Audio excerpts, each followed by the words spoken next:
Hello, good morning, everybody. How's everybody doing this morning? It's a beautiful Friday morning. Sun is shining. Uh, Feeling good for the most part. Have no complaints about life as it is right now, and just pretty much thankful and grateful for being here.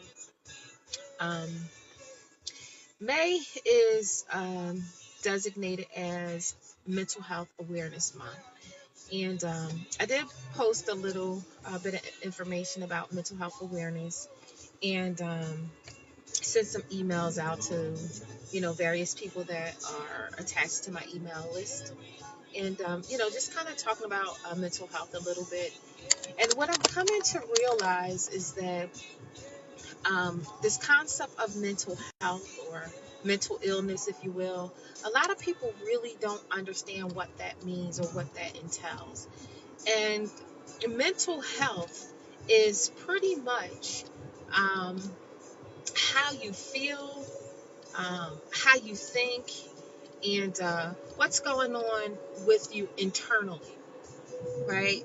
Um, so I can see you, I can physically see you, and create a presumption or perception of what I think or believe or perceive you to be going through or how you're feeling based on how you look, right?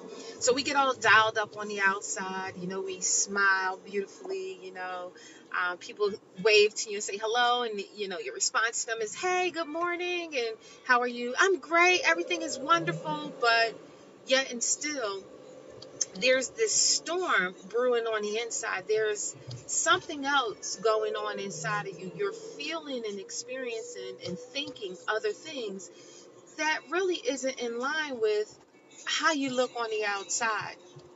And there's been this stigma attached to emotional mental wellness, a negative stigma that is. So people don't like to talk about it a lot, and people don't like to address this issue or deal with this issue in the way that it should be addressed and dealt with. And because of that, people are dying. Maybe not necessarily a physical death and, no longer with us, but they're dying. They're dying on the inside, killing themselves in various ways, picking up different habits, bad habits that is slowly killing them on the inside. Overeating, drinking, drugs, sex, shopping, spending, lying. The list goes on and on and on and on. We tend to try to cover up or make ourselves feel better on the inside by looking for external things that we can indulge in that's only temporary.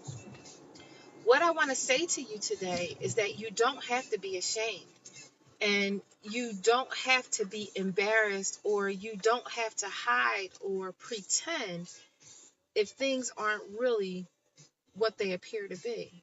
If you're hurting on the inside, if you have some things that you just don't quite understand or know how to talk about or communicate, if you're going through some personal stuff with family or love or significant others or friends, okay, and it's impacting you in a way that's making you feel depressed or anxious or fearful or scared or paranoid. The list goes on. You don't have to be afraid to talk about it.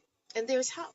There are people out there that can help you deal with these issues, process, and figure out how to cope with it appropriately. You don't have to bury your thoughts and your feelings in a glass of wine or a bottle of alcohol or pills and drugs or sex or whatever the case may be. I think you kind of get the idea of what I'm talking about in terms of various ways of coping. There's so many different things that you can do. I've been posting little tidbits every day for the past week and a half, about ways to be happy and ways you can find your happiness. You know, outside of those tidbits, there's counselors and therapists and pastoral counseling. Um, there's coaches and self-help groups and self-help books, all different kinds of things out there that you can get a hold of, that you can utilize to try to help work through whatever it is that you're going through. Okay, don't be afraid. You're not alone, and there's support. I was talking to my husband um, last night, yeah, and he was sharing with me that our neighbor across the yard passed away. And when he said that, it just jarred me and it shocked me. And even as I think about it now, I'm just getting that feeling like, wow, this time of year, I know I would see this guy. He would start pulling out his bike, dusting it off, pulling out his big lawnmower, dusting that off. This was a nice guy, too. Pull out his big truck. And even though, we didn't ever sit down and spend time together and have these long, drawn out conversations, or we were the best of friends, he was somebody that I became used to seeing. And he's somebody that I knew that I was going to see and be greeted with a smile or a hello, or I would hear him coming down the back driveway with his bike and his music blaring, or I would hear him revving up the lawnmower to go out and start doing what it is that he do. If it was just his little hustle, his little side hustle to go out and make some extra money, I don't know.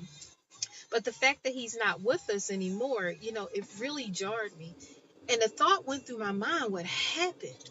What could it have been? And the people who were there taking care of his home and packaging things up shared with us that he died suddenly. And when I hear that, all I think is heart attack. And when I think heart attack, I think stress or unhealthy practices that, we put this stress and this strain on our mind and our body and our physical, well-being, that, we're not paying attention to what's going on the inside. And I'm quite sure he still had, a few more good years ahead of him of living. I don't think, he was at that time where his body was saying, okay, but, I can only assume. I can only assume. And, it really, again, got me thinking.